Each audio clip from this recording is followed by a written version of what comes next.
लोगों का अग्निपथ अकेडमी में स्वागत है। मेरा नाम विश्वेंद्र सिंह जादव है और आप देख रहे हैं अग्निपथ अकेडमी का ऑनलाइन प्लेटफॉर्म। ना तू रुकेगा कभी, ना तू मुड़ेगा कभी, ना तू थकेगा कभी। मेरे साथ कर शपथ, कर शपथ, कर शपथ, क्योंकि यह तेरा अग्निपथ अग्निपथ अग्निपथ। आप सभी लोग इतिहास अर्थात हिस्ट्री के सत्र में उपस्थित हैं।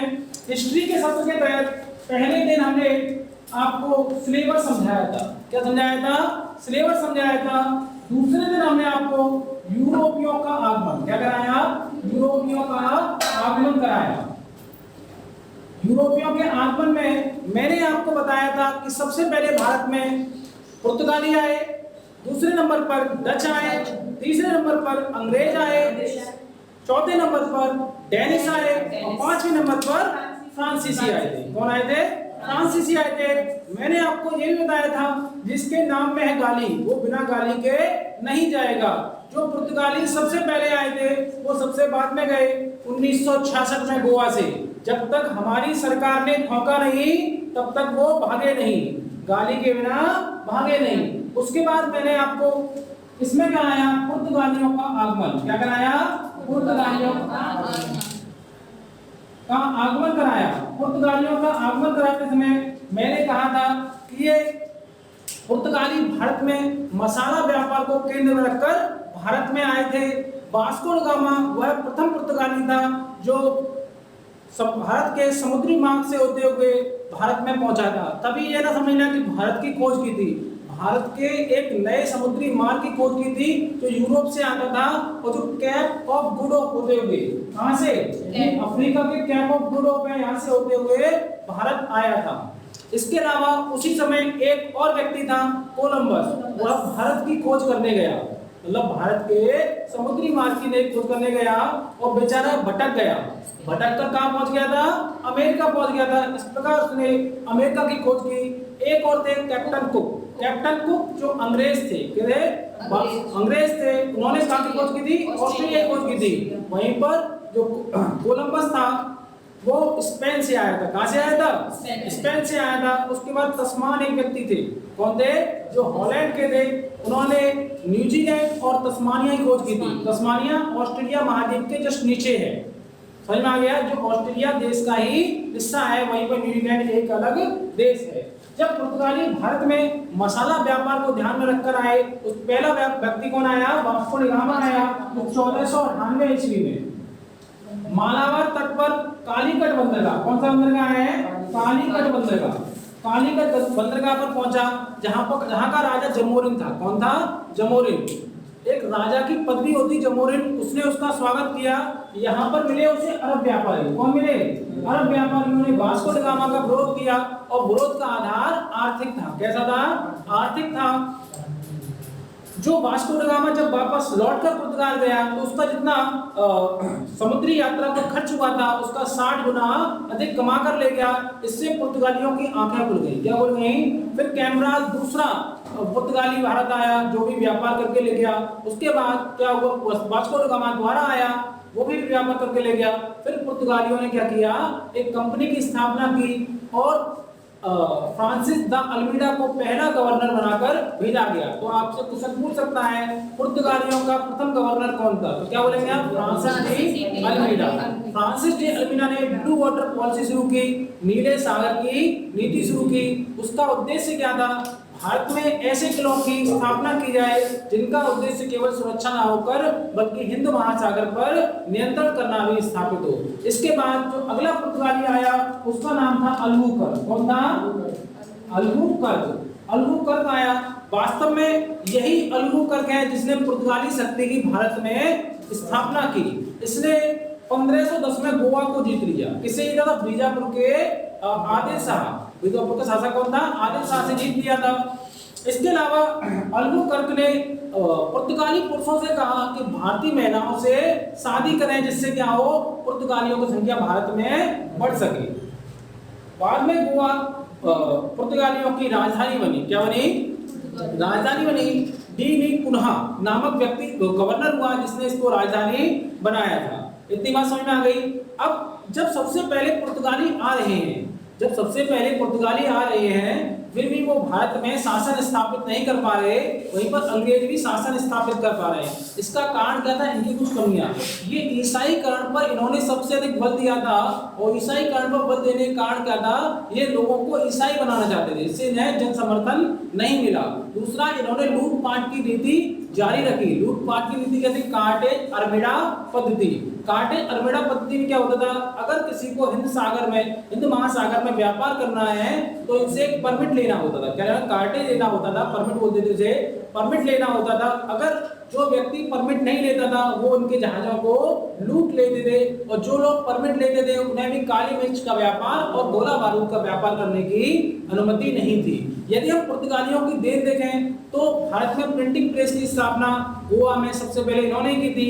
गौथे की कला को इन्होंने स्थापित किया, बड़े बड़े जहाजों का निर्माण शुरू किया, और यूरोपीय चित्रकला के तत्व भारत में इन्हीं के माध्यम से प्रवेश किए थे। इसके अलावा इन्होंने तंबाकू खेती शुरू की, भारतीयों को नशेड़ी बनाना इन्होंने शुरू कर दिया था।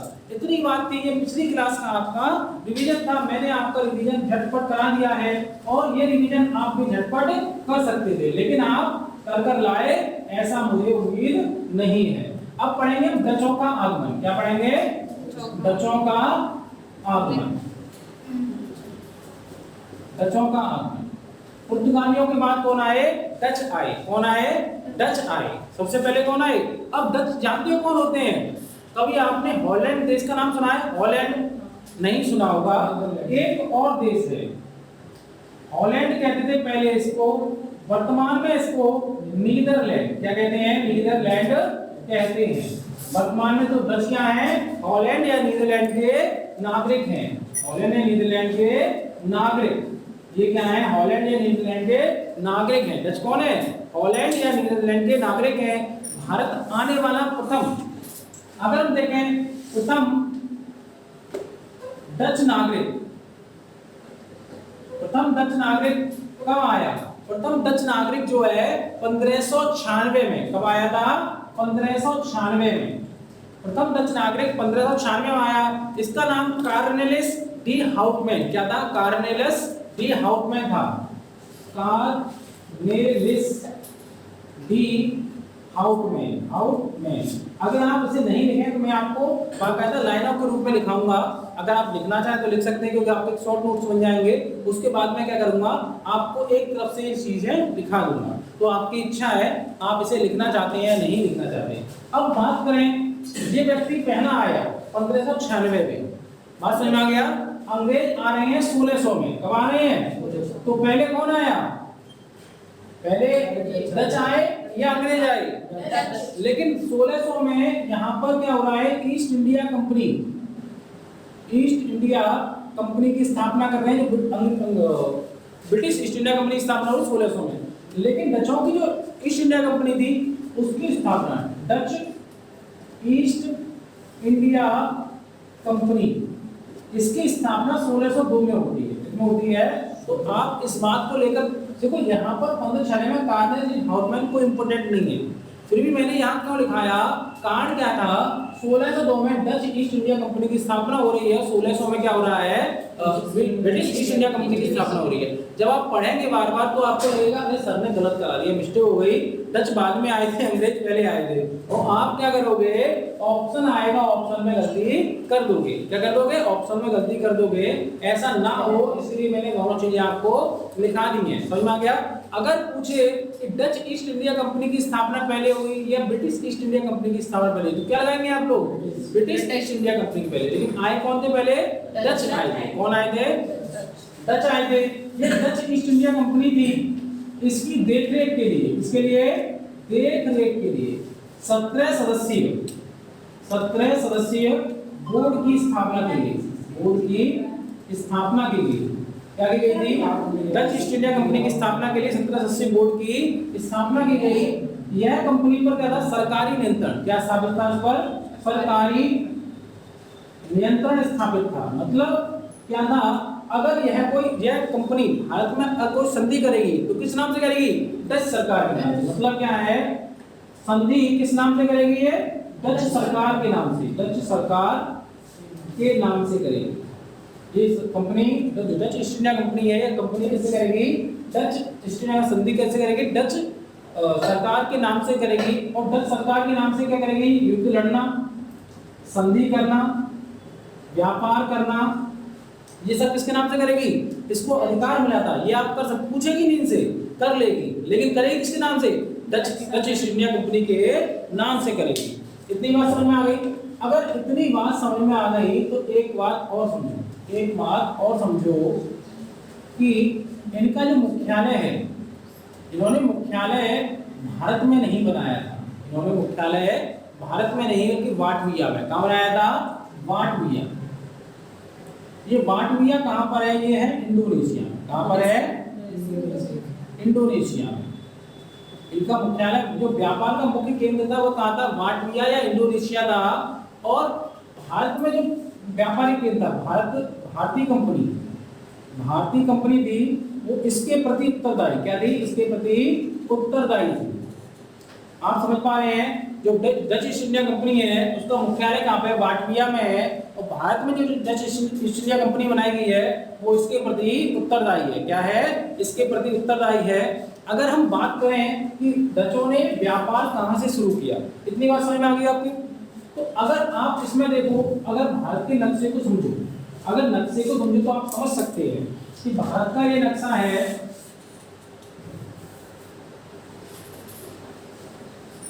अगर भारत का ये नक्शा है, भारत में क्या है, इस तट को क्या कहते हैं और इस तट को क्या कहते हैं, इस तट को मालाबार तट, क्या बोलते हैं, मालाबार तट कहते हैं।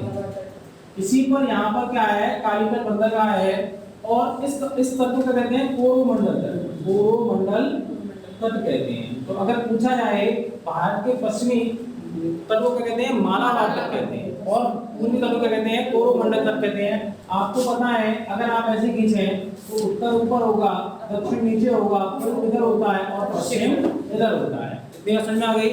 अब जो मालाबार तट है, यहाँ कौन है, पुर्तगाली। पुर्तगाली क्या बना रहे हैं, पुर्तगाली क्या बना रहे हैं, व्यापारिक केंद्र।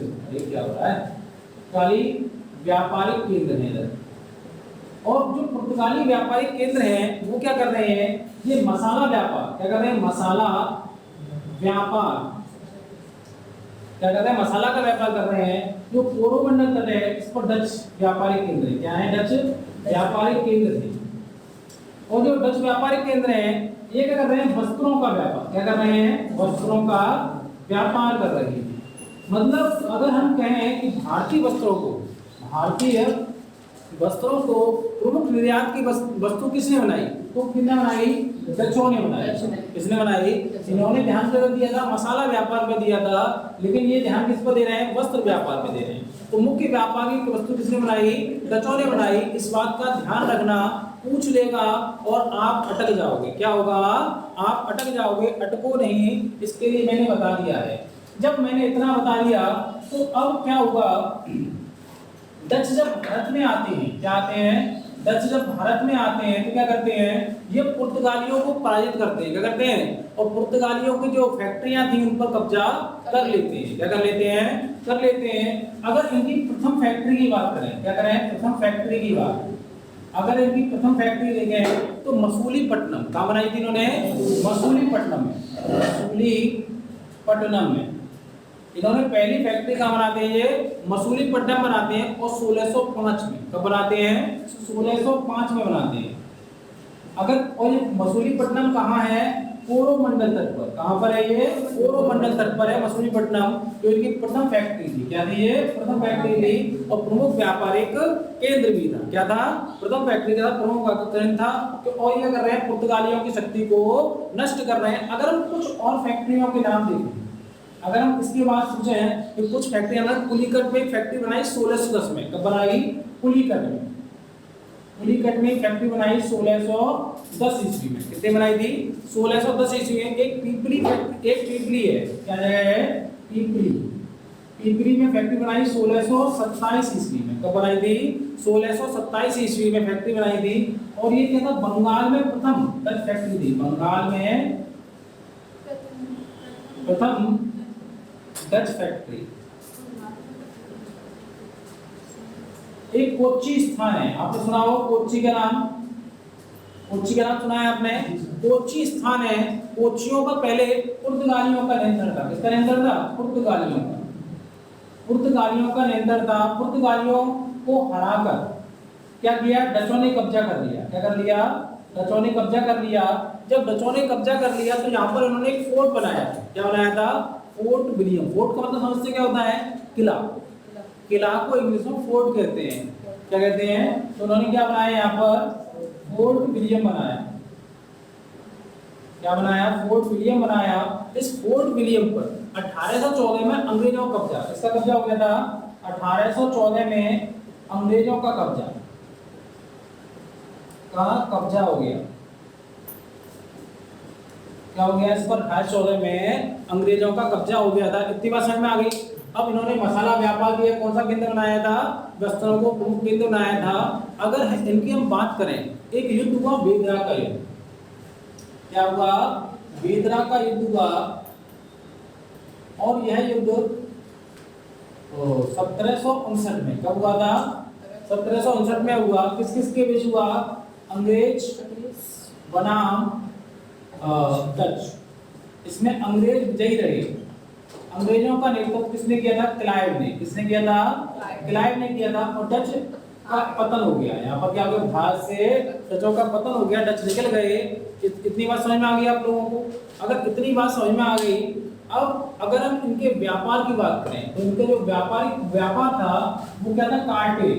उसे कहते थे कार्टेल पद्धति पर आधारित था। किस पर आधारित था? कार्टेल पद्धति। कार्टेल पद्धति मतलब सहकारिता। किस पर आधारित था? सहकारिता। सहकारिता पद्धति पर आधारित था, कार्टेल पर आधारित था। मतलब कुछ लोग मिलकर क्या करते थे? व्यापार करते थे, एक समिति बनाकर। क्या करते थे? समिति बना करते थे। आप समझिए इनको 18% का लाभ होता था, जो वाणिज्य इतिहास में अब तक का सबसे बड़ा लाभ है। इतने 200 वर्षों के इतिहास में उस समय कंपनी में कभी भी 18% का लाभांश किसी ने भी अपने किसको सहयोगियों को नहीं दिया था। तो मैं आपको इसका एक बार रिवीजन करा देता हूँ पूरा। देखिए, डच कंपनी तब लिखेंगे बाद में। आप क्या करें, जब मैं समझाऊं तभी उसको याद कर लेंगे ना, तो आपके दिमाग में बस जाएगी। क्या हो जाएगी? एकदम बस जाएगी। फोकस से सुने, इधर उधर ध्यान ना दें चिंगम खाकर। फोकस से सुने कि इधर देख रहे हैं उधर देख रहे हैं, ऐसा ना करें। अगर मैं पढ़ाता हूँ उस समय क्या करें? सीधे फोकस होना चाहिए। जैसे घोड़ा होता है, घोड़े के इधर उधर क्या लगा होता है? कि पता क्यों लगा होता है? क्योंकि जोड़ते समय इधर उधर ना देखे। अगर देखेगा तो भटक जाएगा। क्या होगा? क्या बनना है आपको? घोड़ा बनना है। क्या बनना है? घोड़ा बनना है। घोड़ा बनना है ना आपको? घोड़ा नहीं बनना, घोड़ा बनना है सबको। क्या बनना है यहाँ पर? घोड़ा बनना है। कोई भी घोड़े का मतलब नहीं है। देखो, हमें अगर जैसे मैंने कहा कि मेरा शेर अच्छा है, तो शेर थोड़ी है उसके बड़े बड़े दांत है तो सुबह सुबह बकरी लाएगा।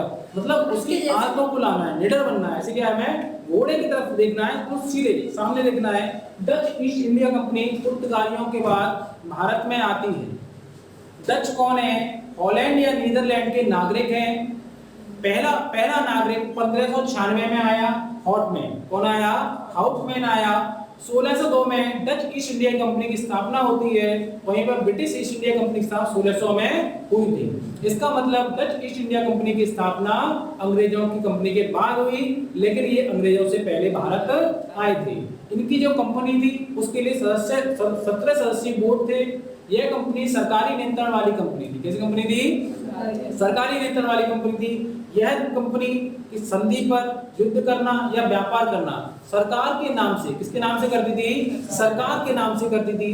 इनकी इस कंपनी का डचों का जो मुख्यालय था वह बाटविया इंडोनेशिया में। कहां पर था? बाटविया इंडोनेशिया में था। और भारत की जो कंपनी थी इसी मुख्यालय के प्रति उत्तरदायी थी। इन्होंने कोरोमंडल तट को व्यापार का प्रमुख केंद्र बनाया। कोरोमंडल तट पर स्थित क्या है? एक मसूलीपट्टनम है, जहां पर उन्होंने प्रथम फैक्ट्री खोली। क्या खोली? प्रथम फैक्ट्री खोली थी 1605 ईस्वी में। इतनी बात समझ में आ गई? पुर्तगालियों ने क्या किया?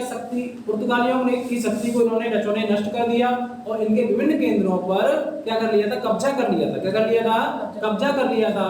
जहां पर डच कोरोमंडल तट से व्यापार कर रहे हैं, वहीं पर मालाबार तट से पुर्तगाली व्यापार कर रहे थे। अगर हम पुर्तगाली देखें तो उन्होंने मसाला व्यापार को मुख्य केंद्र बनाया। वहीं पर डचों ने कोरोमंडल तट से व्यापार किया और इन्होंने वस्त्रों को प्रमुख वस्तु माना और भारतीय वस्त्रों को प्रमुख निर्यात की वस्तु बना दिया था। इतनी बात समझ में आ गई। अगर हम बात करें पुलिकट पर इन्होंने 1610 में और पीपली पर उन्होंने 1627 में कब्जा कर लिया और वहां पर पहली बंगाल में प्रथम फैक्ट्री बनाई। कोच्चि की बात करें, कोच्चि पर उन्होंने पुर्तगालियों को हराकर कब्जा किया, वहां फोर्ट विलियम किसकी स्थापना की? फोर्ट विलियम की स्थापना की।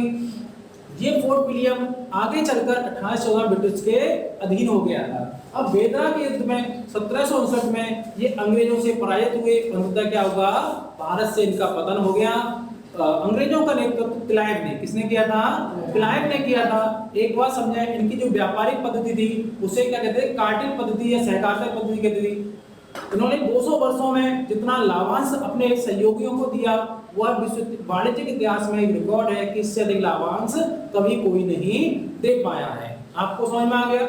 मैं एक बार पुनः रिवीजन कराऊं, आप पुनः सुन लीजिए। डच ईस्ट इंडिया कंपनी पुर्तगालियों के बाद भारत आई थी। पहला जो यात्री था 1596 में हाउटमैन था। कौन था? हाउटमैन था। डच ईस्ट इंडिया कंपनी की स्थापना 1602 में हुई। इस कंपनी की स्थापना ब्रिटिश ईस्ट इंडिया कंपनी के बाद हुई थी, लेकिन यह अंग्रेजों से पहले आए थे भारत में। इतनी बात समझ में आ गई। जो डच ईस्ट इंडिया कंपनी है यह 17 सदस्यीय बोर्ड द्वारा संचालित होती थी। समझ में आ गई बात? यह सरकार के नियंत्रण वाली कंपनी थी और यह संधि, व्यापार या युद्ध सरकार के नाम से करती थी और सरकार ने इसको यह अधिकार दिया हुआ था। इतना समझ आ गई। इस जो डचों का मुख्यालय था वह बाटविया इंडोनेशिया में था। भारतीय कंपनी जो थी इसी मुख्यालय के प्रति उत्तरदायी थी। बात समझ में आ गया? अब अगर हम बात करें, डचों ने कोरोमंडल तट को व्यापार का प्रमुख आधार बनाया और मसूलीपट्टनम में 1605 में पहली फैक्ट्री स्थापित की। इसके बाद पुलिकट में 1610 में, इसके अलावा आपकी पीपली में 1627 में और कोच्चि में इन्होंने फैक्ट्री पुर्तगालियों को हराने के बाद की और वहां फोर्ट विलियम की स्थापना की, जिस पर 1814 में अंग्रेजों का कब्जा हो गया। इन्होंने मसाला व्यापार की जगह वस्त्रों के व्यापार पर अधिक ध्यान दिया और इन्होंने भारतीय वस्त्रों को निर्यात की प्रमुख वस्तु बना दिया। समझ में आ गई बात? लेकिन 1759 में बेदरा के युद्ध में अंग्रेजों से डचों का युद्ध हुआ, जिसमें डच पूरी तरह से पराजित हुए और इनका भारत से पतन हो गया। अंग्रेजों का नेतृत्व क्लाइव ने किया था। किसने किया था? क्लाइव ने किया था। आप समझे, इनकी जो व्यापारिक पद्धति है उसे कार्टेल पद्धति कहते हैं अर्थात सहकारिता की पद्धति कहते हैं। इन्होंने 200 वर्षों में जितना लाभांश अपने सहयोगी दिया वह वाणिज्यिक इतिहास में क्या है? एक रिकॉर्ड है। क्या है? रिकॉर्ड है। इतनी बात समझ में आ गई है? देखिए, मैं आपको एक क्वेश्चन पूछूंगा। मैंने आपको कल एक बात बताई थी, मैं लिखाने से पहले आपसे एक क्वेश्चन पूछना चाहता हूँ। देखते हैं कौन कौन इसका आंसर सही देता है। ब्रिटिश ईस्ट इंडिया कंपनी को बंबई मिला था। क्वेश्चन है आपका, इसके ऑप्शन है फ्रांस से, अंग्रेजों से, पुर्तगालियों से, डचों से। बताइए, मैंने कल आपको बताया था, मैं इसकी कहानी फिर बता देता हूं। एक राजा थे चार्ल्स द्वितीय, ये थे ब्रिटिश सम्राट। कौन थे? ब्रिटिश सम्राट। एक महिला थी कैथलीन। कौन थी? कैथलीन। ये पुर्तगाली राजकुमारी थी। ये क्या हो गए? परिणय सूत्रों बन गए, अर्थात इनकी शादी हो गई और दहेज के रूप में जो बंबई था पुर्तगालियों ने ब्रिटिश सम्राट को दे दिया। किसको दे दिया? ब्रिटिश सम्राट को दे दिया। ब्रिटिश सम्राट ने ब्रिटिश ईस्ट इंडिया कंपनी को 10 पाउंड वार्षिक किराए पर दे दिया। अब इसका आंसर आप दें, क्या है? पुर्तगाल। चलिए आप बताइए, आप तो आए थे, आप बताइए। सी पुर्तगाली। आप बताइए। सी पुर्तगाली। आप बताइए। चश्मा वाले भाई साहब। हाँ सर। अंग्रेज। चलिए आप बताइए। छोड़े रह दो। आप बताइए अंग्रेज। आप बताइए अभी कहानी बताइए, उसके आधार बताइए। पुर्तगाली। आप बताइए पुर्तगाली। इसका मतलब हमने 1 2 3 4 5 6 7 8 वोट डाले, 8 में से 6 वोट गए यहाँ पर और 2 वोट गए यहाँ पर। एक ने कहा हमें ना पता। ये ऑप्शन भी देता हूं मैं, क्या है? हमें ना पता।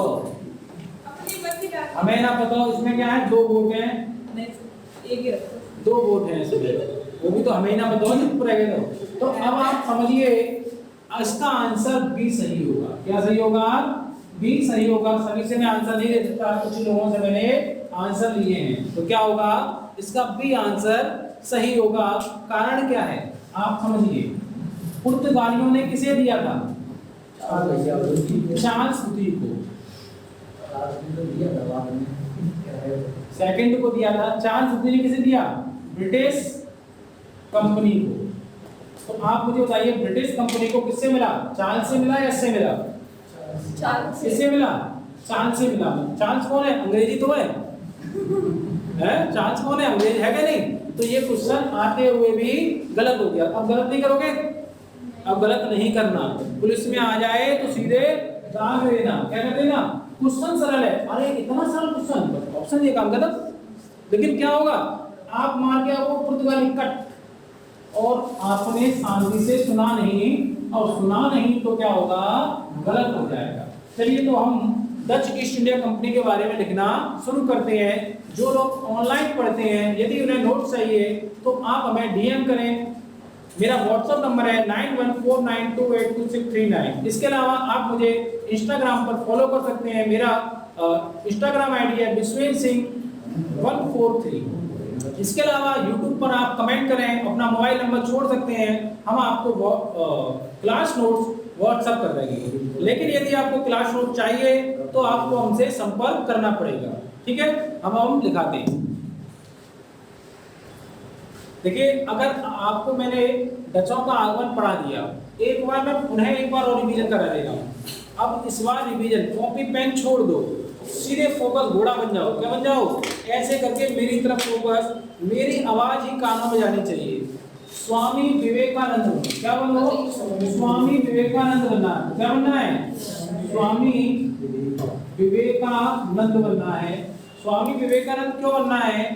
उनके गुरु थे रामकृष्ण परमहंस। कौन थे? रामकृष्ण परमहंस।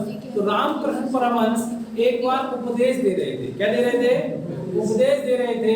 रामकृष्ण परमहंस को एक तो होती है टीवी, ये वाली नहीं, ये वाली टीवी हो गई। क्या हो गई थी? टीवी हो गई थी, ट्यूबरोवेस्किस। समझ आ गया? ये टीवी हो गई थी और इस टीवी के होने के कारण उन्हें बार बार खांसी आ रही थी। तो एक पात्र रखा हुआ था बगल में। क्या रखा हुआ था? पात्र रखा हुआ था। सभी को उपदेश दे रहे थे। वो क्या दे रहे थे? उपदेश दे रहे थे। बार बार उन्हें खांसी आती, वो उसमें क्या करते? थूक देते। क्या करते थे? थूक देते थे। फिर उपदेश देने लगते, फिर थूक देते, फिर उपदेश देने लगते। इसी बीच क्या हुआ? उनका वो पात्र भर गया। अब उनके प्रिय शिष्य थे स्वामी विवेकानंद। उन्होंने कहा विवेक, ओ विवेक, क्या हुआ गुरु जी? कुछ नहीं, ये जो पात्र है भर गया है, फेंके आओ। लेकिन वो उपदेश दे रहे थे। विवेकानंद की कहावत थी, अपने गुरु के उपदेश को नहीं छोड़ते थे, अपने गुरु की बातों को हमेशा सुनते, कुछ नहीं सुनाई देता। अब उन्हें वो पात्र फेंकने जाना था और फेंक कर आना था, तब तक क्या होता? उनके गुरुजी उपदेश दे देते, उतने निकल जाते। निकले नहीं, इसलिए उन्होंने क्या किया? उस पात्र को पी गए और वहीं बैठ गए। आप समझिए, विवेकानंद जैसा बनो। जब गुरुजी पढ़ा रहे हो, आपके समझ आ रहे हो आपको, तो टॉयलेट लगी हो आपको, पानी पीना हो आपको, सबको त्याग दो। एक दूसरे की तब देखो बस, केवल मैं दिखूं और तुम देखो। कौन देखना चाहिए? इसलिए मैं कहता हूँ घोड़ा बनो या स्वामी विवेकानंद बनो। क्या बनना है आपको? स्वामी विवेकानंद बनना है। मेरी ही आवाज सुनाई दे, मेरी ही वाणी कानों में जाए और कोई वाणी कानों में ना जाए। हम शुरुआत करते हैं डच। डच पुर्तगालियों के बाद भारत आए थे, पहला पॉइंट। दूसरा, 1596 ईस्वी में हाउटमैन डच नागरिक था जो पहली बार भारत आया। तो तीसरा पॉइंट 1602 में डच ईस्ट इंडिया कंपनी की स्थापना हुई। तीसरा पॉइंट यह 17 सदस्यीय बोर्ड था जिससे यह कंपनी को संचालित करता था। चौथा पॉइंट यह सरकारी नियंत्रण वाली कंपनी थी। पांचवा पॉइंट यह कंपनी संधि, युद्ध और क्षेत्र विस्तार सरकार के नाम से करती थी, अर्थात इसको ये शक्ति मिली हुई थी, ये काम कर सकती है। पांचवा पॉइंट इनका मुख्यालय लाटविया इंडोनेशिया में स्थापित था। भारतीय मुख्यालय छठवां पॉइंट, जो भी पॉइंट अगला पॉइंट, जो भारत का मुख्यालय था वह इसी मुख्यालय के प्रति क्या था, उत्तरदायी था। अगला पॉइंट कि जो भारत में इन्होंने कोरोमंडल व्यापार का आधार बनाया, वहीं पर पुर्तगालियों ने मालाबार तक को व्यापार का आधार बनाया। इनकी प्रथम फैक्ट्री मसूलीपट्टनम में स्थापित हुई 1505 ईस्वी में। कब हुई थी? 1505 ईस्वी में, 1605 ईस्वी में स्थापित हुई। इसका पुलिकट में 1610 में, इसका पीपली में 1627 में स्थापित हुई। पीपली में जो कंपनी स्थापित हुई थी बंगाल में पहली कंपनी थी। कोच्चि पर इन्होंने पुर्तगालियों को हराकर कब्जा किया। फोर्ट विलियम की यहाँ पर स्थापना की जो 1814 में अंग्रेजों के अधीन हो गया। अब अगला पॉइंट है, और वह पॉइंट ये है कि इन्होंने भारतीय वस्तुओं को निर्यात की प्रमुख वस्तु बनाया, अर्थात इन्हें श्रेय दिया जाता है भारतीय वस्तुओं के निर्यात का। क्या दिया जाता है? निर्यात का। अगला पॉइंट है 1759 में वेदरा के युद्ध में अंग्रेजों ने डचों को पराजित किया और डचों का भारत से पतन हो गया। अंग्रेजों का नेतृत्व वेदरा के युद्ध में क्लाइव ने किया था। इनकी जो व्यापारिक व्यवस्था थी वो कार्टेल व्यवस्था पर आधारित थी। 1772 के दस्तावेज में यह बात दी गई है। कार्टेल या सहकारिता पद्धति भारत की पिछले 200 वर्षों में जितना लाभांश इस व्यवस्था ने इसके साझेदारों को दिया वह वाणिज्य के इतिहास में क्या है? एक रिकॉर्ड है। हमने इतनी बार आपको पढ़ा दी, 2 बार आप रिवीजन करना, जीवन में इसको भूलोगे नहीं। अब हम आगे बढ़ते हैं, अब पढ़ेंगे डेनिस का आगमन। वैसे हमें अंग्रेज पढ़ने चाहिए थे क्योंकि अंग्रेज आए थे, लेकिन डेनिस 2 लाइनें लिखानी है, उसके बाद डेनिस खत्म, क्योंकि डेनिस अच्छे व्यापारी थे। डेनिस कंपनी क्या है? डेनिस कंपनी है। ये कहाँ की है? डेनमार्क की। कहाँ की कंपनी है? डेनमार्क की कंपनी है। कहाँ की कंपनी है? डेनमार्क की कंपनी है। इसकी स्थापना 1616 ईस्वी में स्थापना कब हुई थी? इसकी स्थापना 1616 ईस्वी में इसकी स्थापना हुई। इसने ट्रैंकोवार तमिलनाडु, कहाँ पर? ट्रैंकोवार